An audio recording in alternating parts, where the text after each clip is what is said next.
Ladies and gentlemen, now we will move on to our 4 elevator speeches, so to say. We will hear 4 short presentations from our guests who in the second half of the day will lead the workshop sessions. So please listen carefully. At the end of this session, we will ask you to choose which workshop you want to participate in, so you can now make up your mind. We begin with universal standards of urban green areas maintenance, and the subject is of the workshop number 1, which will be held in Polish. And I will now give the floor to Monika Pęc-Święcicka, Deputy Director to Wrocław Municipal Greenspace Authority. And the speech will be in Polish, right? Yes, okay, so headphones and... Okay. Hello, thank you for invitation. Dziękuję bardzo za możliwość spotkania się z Państwem i zaprezentowania mojej pracy. Będzie mi troszeczkę łatwiej po polsku znaleźć słowa. Zajęliśmy się wspólnie z Zarządem Zieleni Miejskiej w Together Krakowie, with the Green Area Management in Krakow, we decided to create the standards for the greenery.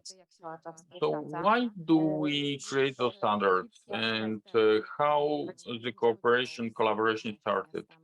Years ago, we participated together with some other towns and cities in a program by St. Jimmy Foundation on green areas. It was an important collaboration after the Supreme Chamber of Auditing audit showing a lot of errors.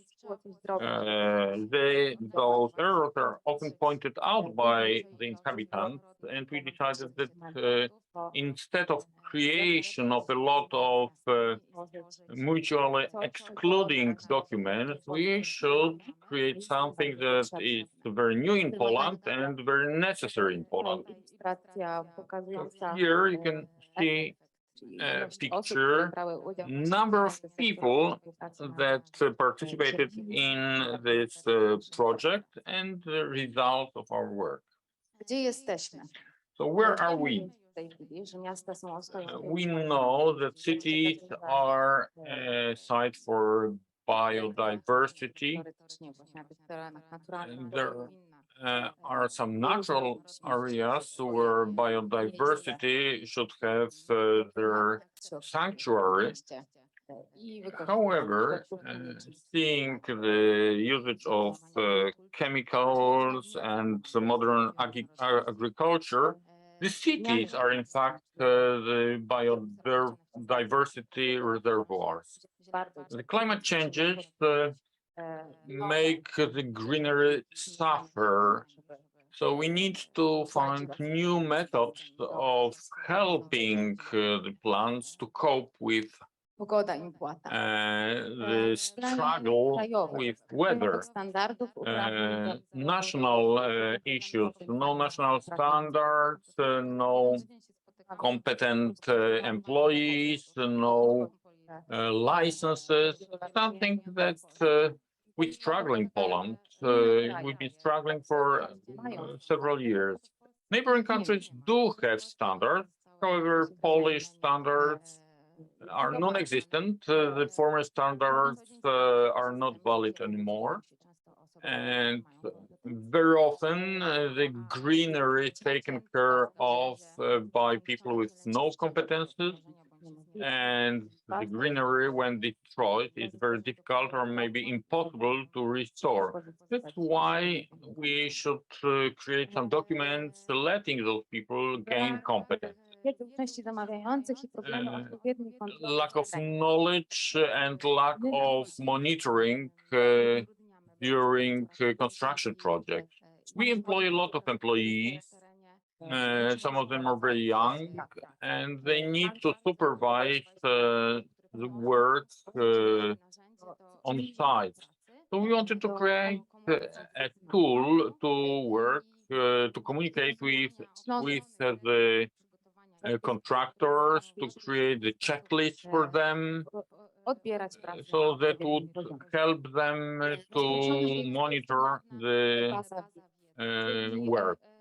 Then the knowledge, database of knowledge, a lot, and it should be non-concentrated. So a lot of the knowledge is spread in various publications, and in our daily work in Greenery Management Authority, we cannot gather this information readily available in one place. So we decided to do it, to gather this knowledge and make it available. And we've done it thanks to the public funding. racji tego, że było to ze środków And dostępne. as it was funded with the public money, we made it just available. Then the contradiction of information with regards to green footprint and social needs. So there are sometimes some green projects like creating shelters for birds or planting trees and plants in the city. It seems to be very useful, but sometimes it may create problems if it is not well planned. So I always pay attention to several important goals. It should be easily understandable for everybody, not only for professionals. But it was the most important for us, so that the long documents would not be boring. We wanted to gather as much knowledge as possible in as short document as possible. We wanted the language to be simple and saying clearly what to do and not what knowledge you lack. And if you need to gather some more knowledge, you should have a direction where. Another goal was for the document to be easily applicable for the public procurement. A lot of documents, it's not easily applicable because those principles are often contradictory to the public procurement law. And what is important is that everybody could download those documents, professionals, management authorities, but also inhabitants. We also paid attention to the fact that the city must adopt those standards and use them. And each city should be responsible for adopting those standards and using them. This document has not been created by a small group of people, absolutely. We wanted those standards to be applicable around the nation. So we involved the group of scientists, of researchers from all Poland. We engaged the group of activists dealing with nature and climate, and we invited cities listed here, 35 of them, in fact, cities and towns, and researchers from the Wrocław, Kraków, and Warsaw University. So we created standards divided into 6 parts. The document is available in the electronic form. The communication between the documents is done by hypertext links, and it is divided into the parts that can be independent, with the exception of the first part, that it's introduction. That applies to all the parts. So the first part is about the preparation to do some work on site, then marking of the vehicles and the employees, requirements for the employees, equipment, and guidelines for the contractor. Then we got planting of turfs, of meadows, management of the greenery, but also management of the small architecture infrastructure, maintenance of the surfaces and the animal infrastructure, and the last chapter, biodiversity. So verification of all of those new things, management of the water ponds, and the program we called Second Life of a Tree. You can find more information at the website you can see on screen. And I would like to encourage you to participate in the workshop where we are going to talk about the standards, what do they look like, how to use them, and how to implement them, what is the most important. Thank you so much. The next speech and the next workshop will focus on advancing strategic planning of nature-based solutions in Europe and will focus on the Kraków Metropolitan Area study. This workshop will be held in English by Johannes Langemeyer and Svea Busse. Johannes will join us after the break, and now Svea will tell us a few words about the workshop and about this. Proszę, gdybyś mogła przedstawić swój warsztat.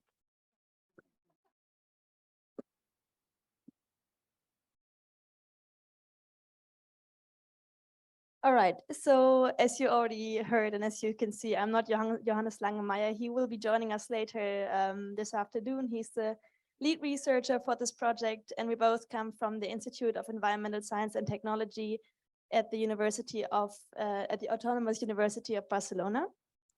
And I will tell you a little bit about what we've been working on in the past month, and then give you a quick overview into what the workshop what we will be doing in the workshop. So the challenge that we've approached from a scientific perspective is, how do we plan nature-based solutions strategically? How do we best allocate our resources in a way to best benefit human well-being and ecosystem health? So to address this very complex challenge, we think it's most important to first of all talk to the people who will be affected from the planning interventions, and who also know the space. So to adapt a co-creation approach. And then a very important or very useful next step that we've been doing is to actually look into where nature-based solutions would be most needed. So for this, we conducted a vulnerability mapping to see which challenges apply to which areas.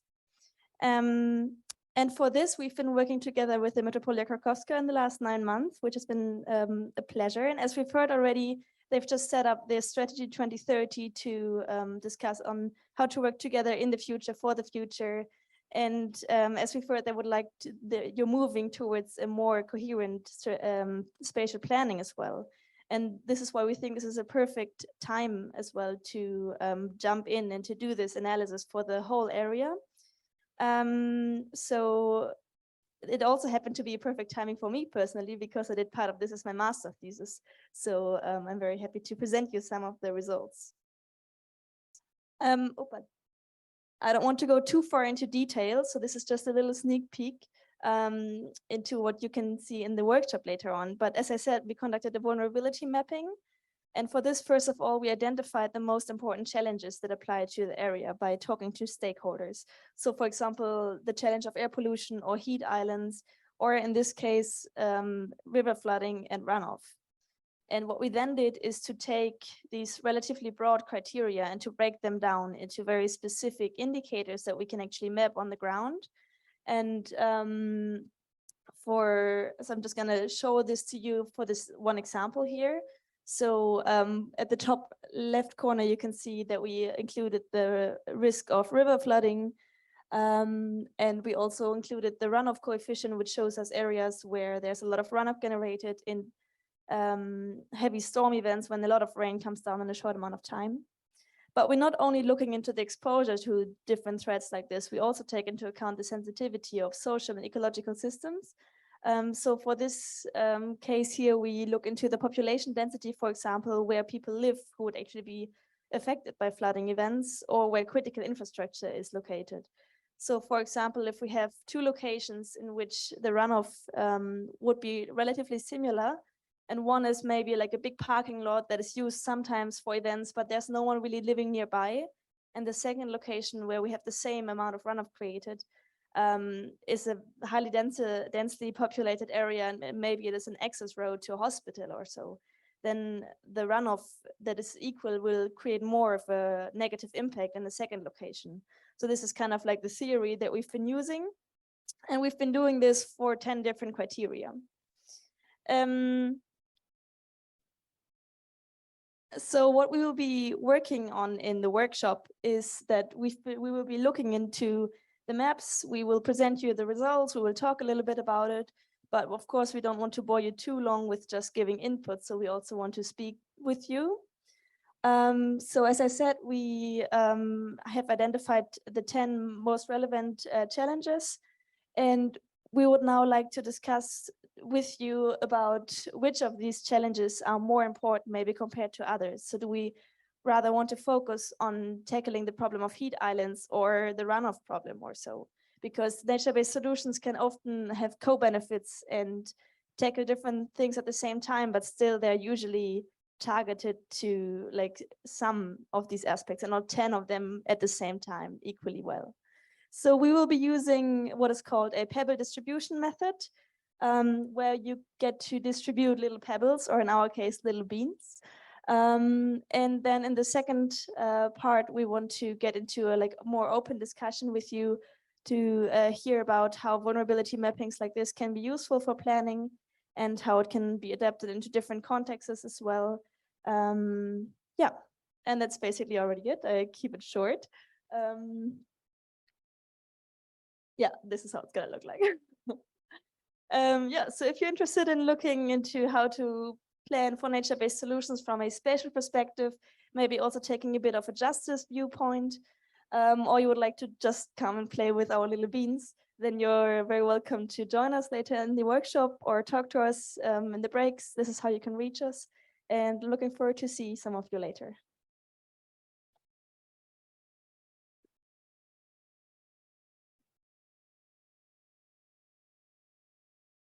Thank you for keeping it short. And moving on to workshop number 3, which will focus on strategic management of urban ecosystems. We will now hear a presentation from Natalia. Natalia, I'm so sorry, I'm not going to try to read your last name, but this is Natalia, and she will introduce herself. The workshop will be led by Natalia together with Tomasz Berger from Sędzimir Foundation. So Natalia, please tell us about the workshop. Well, hello everyone, I'm Natalia. I am a researcher at Ecologic Institute, and I have to say I'm very happy to be here in Krakow because I've been reading so much about your good practices, but from my desk in Berlin, so I am really looking forward to see that and also to meet the amazing people that is making that happen. So yes, I'm grateful for that opportunity. 2 seconds. Yeah, okay. I was invited to make a pitch for you to join our workshop that we are going to be running with Tomasz. I am going to be focusing on the policy aspects of nature-based solutions and presenting a tool that we've been working on with the INTERLACE team that we call the Urban Governance Atlas. When I talk about nature-based solutions, I know all of you probably already know by heart this definition, but I really like to start with it because it, at least for me, it connects me to the sense of the purpose of what I'm doing every day, right? And when I see this definition, what I really like is that we are thinking about everyone. So we are promoting democratic solutions, right? We are promoting solutions that are multifunctional. We are promoting solutions that recognize traditional knowledge when we talk that they are locally adapted. And then this really brings us to think out of the box, right? And then what I like to call it is that we have local solutions for global crises, such as the climate change crisis that we are facing nowadays. So Sandra already presented this image that we really like because it shows us some examples of what nature-based solutions can achieve. And then I like this concept that we discussed with my colleague Eva, and I really like it, Eva, that is no regrets. Nature-based solutions are no regrets actions. So that means that these actions can be justified from economic, social, and environmental perspective, whether a natural or a natural related risk is happening, or a climate change event happens or not. So this encourages us to think from the prevention perspective and not from a reactive perspective. So I really like also that about the concept. And okay, now to the policies. So I'm not going to go through all the EU policies that already recognize the importance of nature-based solutions. We have, of course, the Green Deal, the Biodiversity Strategy, the Water Directive, the frameworks of disaster risk reduction. But what I wanted to, or the message that I wanted to give with this slide is we already are internationally and at the EU level recognizing all the benefits of nature-based solutions that I just mentioned. And nonetheless, we have a challenge, all of us, on how to translate this international commitment into local action. And we know that majors and public administrators already face current issues or challenges in terms of planning just and environmentally friendly cities. So it's how we can just incorporate or mainstream nature-based solutions in local policies in order to tackle these challenges. So for us, at the core of the design of the Urban Governance Atlas, what we say is policy instruments and their governance acts and their governance, act as a critical enablers of or barriers to adoption. So we need nature-based solutions to be mainstream into local policy action in order to make nature-based solution happen. And then for this, we need to understand how others are doing this. And then therefore, we are really looking to understand or what others are doing and provide nature-based solutions, policy instrument examples. And this is at the core of the Urban Governance Atlas. So as Sandra already mentioned, the Urban Governance Atlas, it's going to be an interactive online database. Here we have an image of the beta format. We are going to gather 250 policy instruments from the EU and Latin America. So this is very nice because we are promoting cross-regional dialogue. Me, myself, I'm from Colombia. So it's already very nice being here, listening what people from all parts of the world are doing because we have the same challenges, right? And then we include in the policy instrument description an understanding of what factors make instruments successful, how are they financed, what are the lessons learned in their design implementations, and governance arrangements, how people is working together to make nature-based solutions policy instrument happen. And we focus on 4 types of policy instruments. This categorization, we created it with my colleague McKenna. There could be more categories there, but we decided to work with 4 concepts. So we have legislative, regulatory and strategic instruments, economic and fiscal, agreement-based or cooperative, and knowledge and communication and innovation.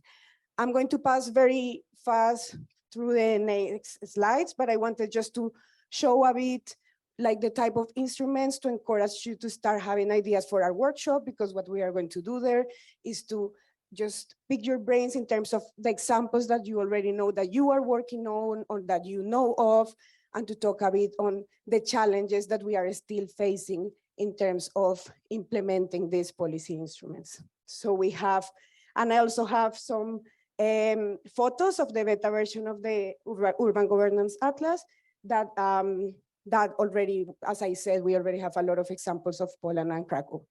So just briefly, the legislative, regulatory, and strategic, we have their laws, regulation, and strategies that promote nature-based solutions. In the workshop, we are going to go through these and see examples of each one and discuss and understand what are the characteristics of these laws and regulations that make them successful in implementing nature-based solutions.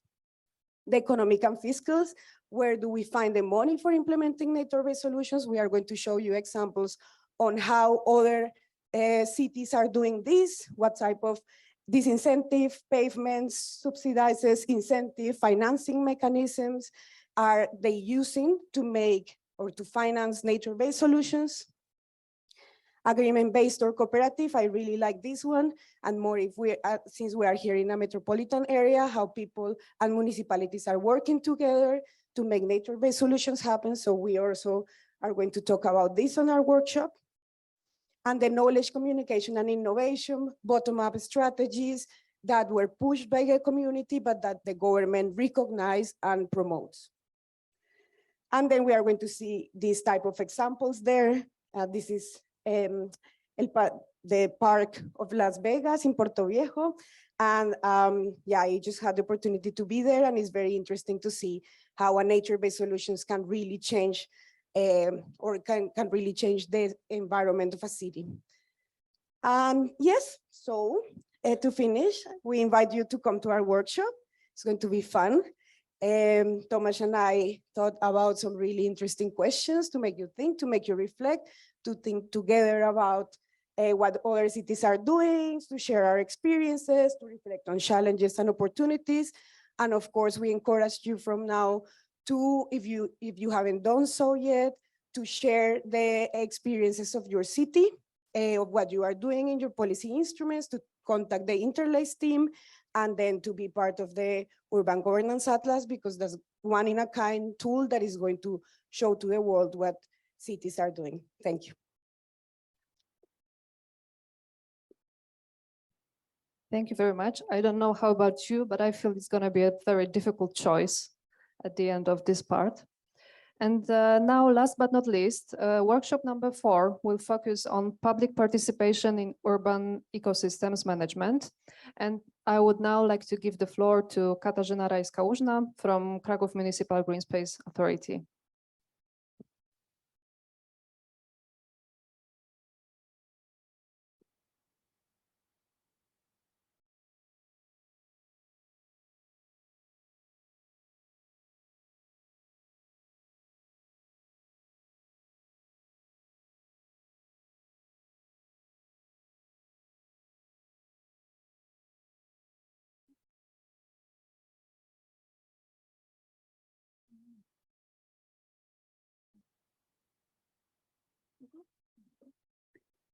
Dzień dobry Państwu. Małe spostrzeżenie. Zastępuję dzisiaj moją koleżankę Katarzynę Rajską-Łużną, która jest niestety chora.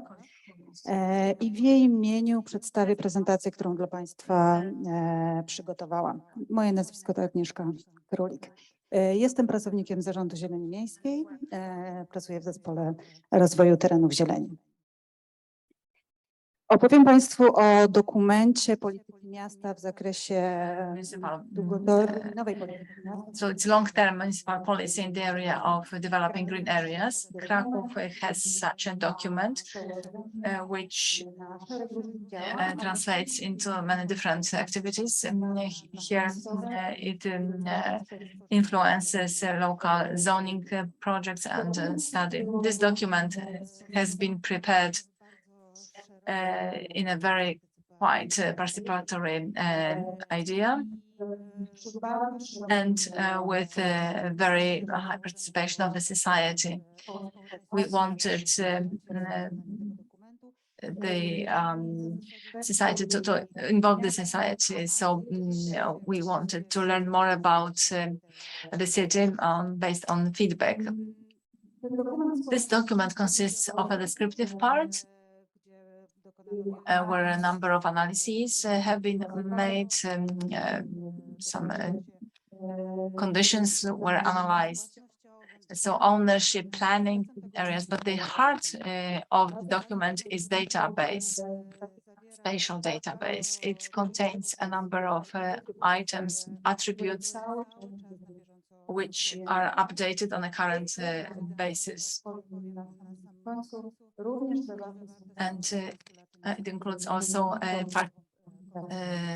postulates of citizens as a result of social consultation. So the idea of document was mentioned by my colleague earlier, and he showed you our projects and green areas in Kraków. And this is the idea of connecting green places, also in parks or in public places. We introduce eco zones and places which have their own rules.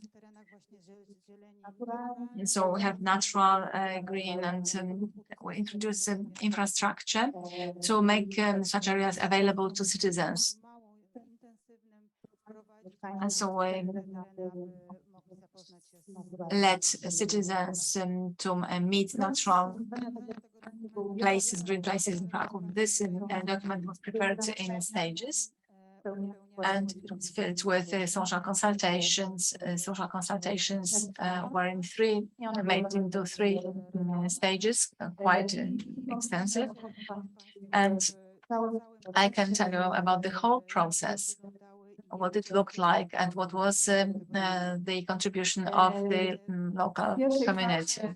At the first stage, we prepared some analyses which allowed us to identify green areas, and we prepared for such consultations. The first consultations, which were in the form of workshops, took place in 18 districts of the city. 18 meetings took place, and in each district, in the form of workshops, we talked about the postulates, we established links with inhabitants, we identified priority challenges for greenery, urban greenery, green spaces. This form of preparing document was highly important. We have such prepared local zoning documents. They are very detailed, like a study document, which concern the whole city. So it's quite general. And here we have a situation where we have a document on the whole area of the city, and it specifies strategies and visions and nature protection. And it also takes into account very detailed aspects where we learned from citizens or gathered information as to their expectations, how to manage small parts, green areas, and we listened to citizens' expectations about what role nature should play in their places, taking into account the vision for the whole city, for districts, for larger portions of the city and the green spaces in the city. As a result of first consultations, a database was created. What I mentioned before, the heart of the document is a database, and the first consultations caused that we created a map which shows citizens' expectations. And together with recognizing natural values and postulates of residents of differing character with regards to large green elements and linear places. So with this knowledge, with those postulates, we presented those postulates in the second round of consultations. Second time, in a different form, there were not so many meetings, 5 meetings here in consultation with the Center of Dialogue. And here we also gathered postulates as to introducing some changes. As in case of special zoning policy of the city, we also took into account citizens' or residents' comments. So residents were informed what was introduced in the documents and what was not, why not. During such workshop meetings, the residents worked in subgroups, small teams, and there was a joint presentation of solutions and voting. If the postulates were contradictory, voting was held to agree the final version. The third stage of consultations, when the project was ready, Mira Foundation helped us. We together created the document. So there was the last presentation of the project, and here proposals were submitted by residents. There was an information center which operated much longer or later than the meetings. For 2 weeks, citizens could come and learn about the document contents, and the leaflet was presented stating what solutions were used and what was the purpose of the document.